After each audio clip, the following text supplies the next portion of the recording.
कि कर्ण ने एक के साथ 12 बाण मारे, जिसमें अर्जुन के घोड़े, उत्तर और स्वयं अर्जुन भी घायल हो जाते हैं।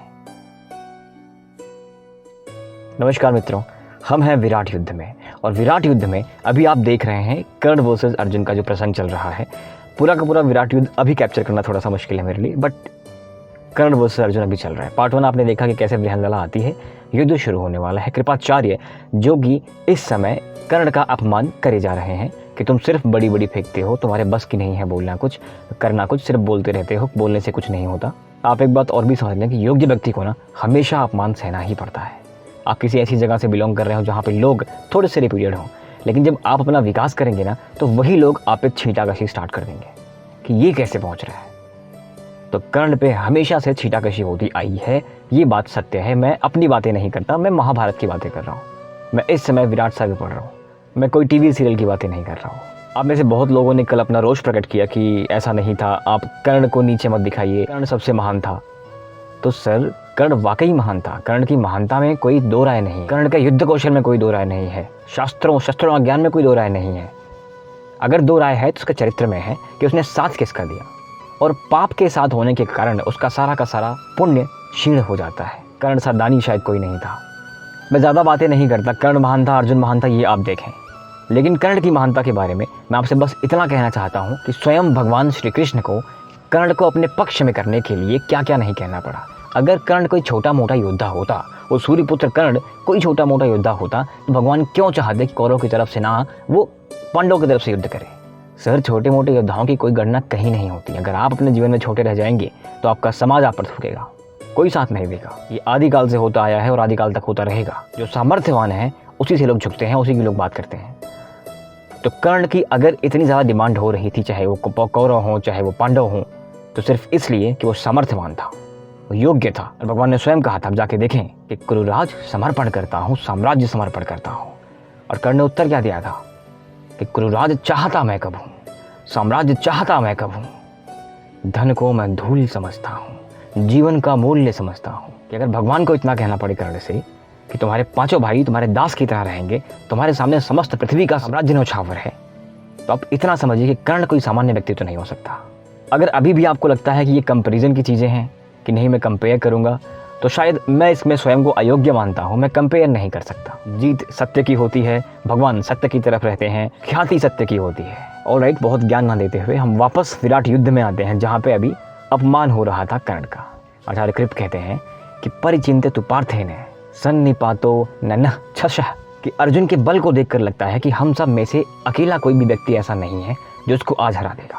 और बहुत सारी बातें बताते हैं, बहुत पराक्रम की बातें करते हैं कि अर्जुन ने अकेले क्या क्या नहीं किया है। इंद्र से कैसी प्रतिक्रिया थी उसकी, भगवान शिव को उसने प्रसन्न कर लिया, गंधर्वों को उसने अकेले निपटा दिया था। अब कहते हैं कि एक नहीं त्वया कर्ण किंग नामे है कर्तम पुरः।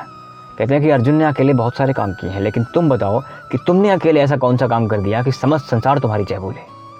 और भांति भांति से उस महारथी कर्ण का मनोबल क्षीण करते हुए कहते हैं, द्रोणो दुर्योधनो भीष्मो भवान द्रोण स्थितावथम सर्वे योद्धामहे पार्थे कर्ण मां साहसम कथा। हे कर्ण, तुम अर्जुन से अकेले भिड़ने का साहस मत करो, हम सब मिलकर के उससे भिड़ रहे हैं। अब शुरू होता है विराट युद्ध का 45वां अध्याय, जहाँ पे कृप की इन सारी प्रलाप बातों से कर्ण बहुत आहत होते हैं कि आप मेरा मनोबल क्षीण क्यों कर रहे हैं। जो होगा देखा जाएगा, युद्ध किया जाएगा देखा जाएगा, मरूं या मारूं, उसके बाद ऐसी बातें होनी चाहिए, पहले ही क्यों। अब 45वें अध्याय में अश्वत्थामा भी कटाक्ष करते हैं कर्ण पे। अश्वत्थामा को शायद आप जानते हैं, आचार्य द्रोण के पुत्र, शिव के अंश।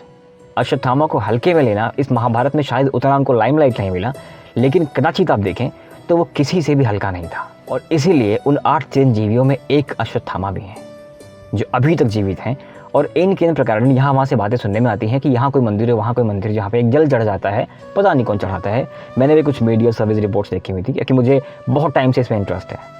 न च तव जित्वा गावो न च सीमांतर्गता, न तुमने गायों को जीता न सीमा के अंदर गए, न हस्तिनापुर प्रास्तुम च कर्ण विकत्थ से, कि ना तो अभी हमने गायों को जीता है, ना हमने विराट को मारा है, ना ही हम विजयी होकर के घर वापस चले गए हैं।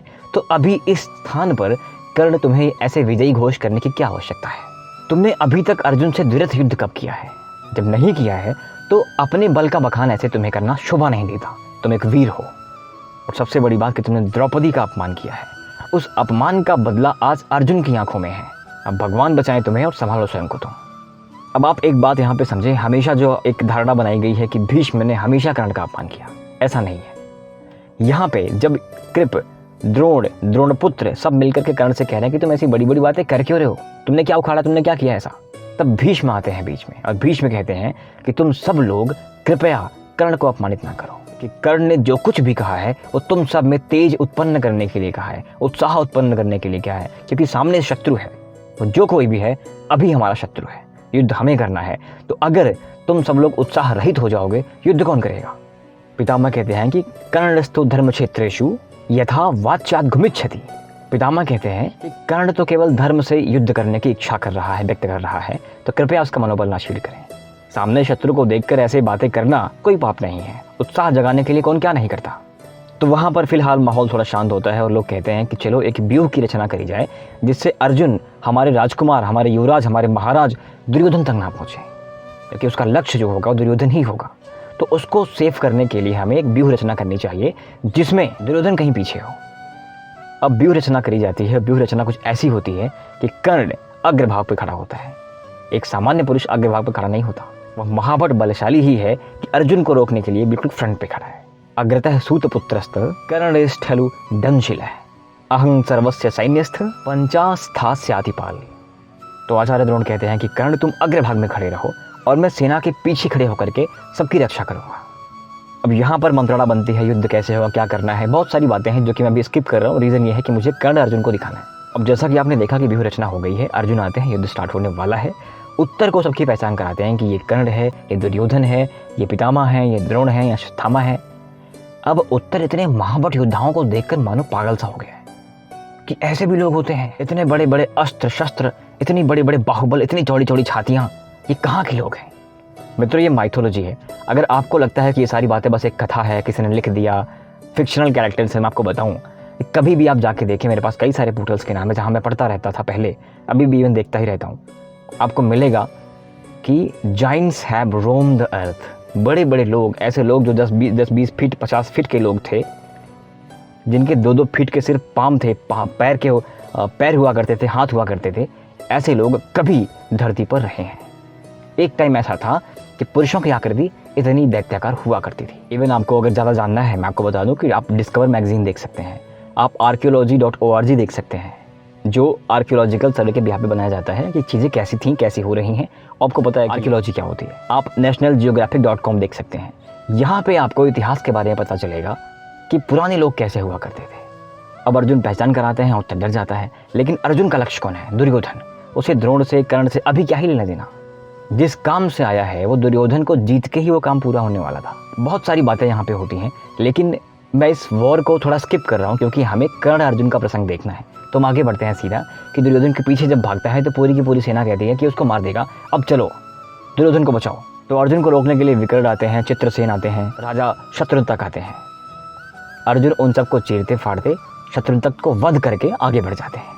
आगे बढ़ते ही उनका सामना होता है महारथी कर्ण से। अब क्या होता है कि सह पांडव द्वादशाभि पृषत कई वैकनेतः शीघ्र सुपाघजान, कि कर्ण ने एक साथ 12 वार मारे, जिसमें अर्जुन के घोड़े, उत्तर और स्वयं अर्जुन भी घायल हो जाते हैं। मनुष्य को जब क्रोध आता है ना, तो थोड़ा सा उसका कंसंट्रेशन बिगड़ जाता है। यही हो रहा था कि अर्जुन ने ध्यान नहीं दिया कि कर्ण मेरे सामने है और कर्ण ने घायल कर दिया। लेकिन फिर भी अर्जुन तो अर्जुन है, नारायण का अंश है, वो इंद्रपुत्र है, वो सामान्य पुरुष तो हो नहीं सकता। कर्ण के वार झेलने के बाद वापस खड़ा होता है और उसी वेग से प्रहार करता है कर्ण के ऊपर। अथास्य बाहुर शिरो ललाटम ग्रीवांग रथांगानी पराव सर्दी। अब हाथ, जंघा, ग्रीवा, रथ सब पे एक साथ पार्थ ने अपनी गांडीव से बाण छोड़ दिए और कर्ण को घायल करके अर्जुन आगे बढ़ जाते हैं। लेकिन अर्जुन को पता था कि कर्ण किसी भी क्षण रिटेलिएट कर सकता है, किसी भी क्षण वापस आ सकता है। तो उत्तर से कहते हैं कि तुम चौकन्ना रहो, अगर कर्ण आए तो स्वयं को बचाओ और मुझे भी बताओ। अब आगे बढ़ जाते हैं आचार्य कृप की तरफ। अब आचार्य कृप भी आचार्य कृप हैं। आचार्य से युद्ध करना कोई सामान्य बात नहीं। आचार्य कृप भी उन्हीं लॉन्ग लिव्ड पर्सन्स में से आते हैं जो अभी तक जीवित हैं। तो कृप से भी युद्ध होता है, घनघोर युद्ध होता है। एक बड़ा प्रसंग है, जब कभी विराट युद्ध पढ़ा जाएगा तो पढ़ा जाएगा। आचार्य कृप अर्जुन को घायल कर देते हैं और अर्जुन वापस रिटेलिएट करके उनके रथ को तोड़ देते हैं। रथ को तोड़ने के बाद आचार्य कृप जमीन पे गिर जाते हैं। उनको गिरा हुआ देखकर, उनकी धनुष काटा हुआ देखकर अर्जुन आगे बढ़ जाता है कि आचार्य का अपमान नहीं करना चाहिए। अब यही हाल द्रोण का होता है। द्रोण भी सामने आते हैं, युद्ध होता है, घनघोर युद्ध होता है, लेकिन अर्जुन तो मानो किसी से रुक ही नहीं रहा था। अर्जुन द्रोण को भी एक क्षण के लिए घायल कर देता है और यह दृश्य जो है अश्वत्थामा से देखा नहीं जाता। अश्वत्थामा के पिता थे द्रोण, बीच में आ पड़ता है। अश्वत्थामा अर्जुन की डोरी काट देता है, रथ पे घायल कर देता है और गिरा देता है। अश्वत्थामा अगला प्रहार करे इससे पहले कर्ण आकर के युद्ध को अपनी तरफ खींच लेता है कि सावधान अर्जुन, युद्ध करो मुझसे।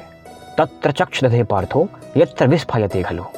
अब अर्जुन कर्ण को देखकर वापस क्रुद्ध, स रोष वदा संपन्न कर्ण मेच जिंघासया, कि रोष में आकर के कर्ण को अर्जुन देखता है कि अब तेरा वध कर ही डालूंगा मैं। और अब शुरू होती है कर्ण अर्जुन की असली नोकझोंक। अर्जुन कर्ण से कहते हैं कि तुम तो बड़ी बड़ी बातें करते थे कर्ण, कि जब भी अर्जुन सामने आएगा उसका वध कर दूंगा, ये कर दूंगा, वो कर दूंगा। तो आज मैं तुम्हारे सामने खड़ा हूँ, आओ युद्ध करो, द्वंद्व युद्ध करो, द्विरथ युद्ध करो, और हो सके तो संभव हो तो मेरा वध करो। कर्ण कहता है कि चाहता तुम्हें भी यही था कि तुम मेरे सामने आओ और हम युद्ध करें। अब सारी सेना बैठ जाए, युद्ध होगा कर्ण और अर्जुन का। कर्ण उद्याच ब्रवीषि वाचा कि यत पार्थ कर्मणा तत्समाचार, कि पार्थ जो कुछ तुम बोल रहे हो ना वो करके दिखाओ, क्योंकि हमेशा जो कर्म है वो वाणी से ज्यादा माना जाता है। तो जो प्रलाप यहाँ तुम कर रहे हो अर्जुन, सामर्थ्य हो तो करके दिखाओ, कर्ण तुम्हारे सामने खड़ा है। तो मित्रों, समय की बड़ी परिसीमा होती है, बड़ी फाइलें अपलोड करने में थोड़ी दिक्कत होती है, इसलिए मुझे ये वीडियो पार्ट पार्ट में बनाना पड़ रहा है। अगला पार्ट मिलते हैं कल कि कर्ण अर्जुन का युद्ध कैसा हुआ और विराट युद्ध का अंतिम कंक्लूजन क्या है, कैसे हुआ था।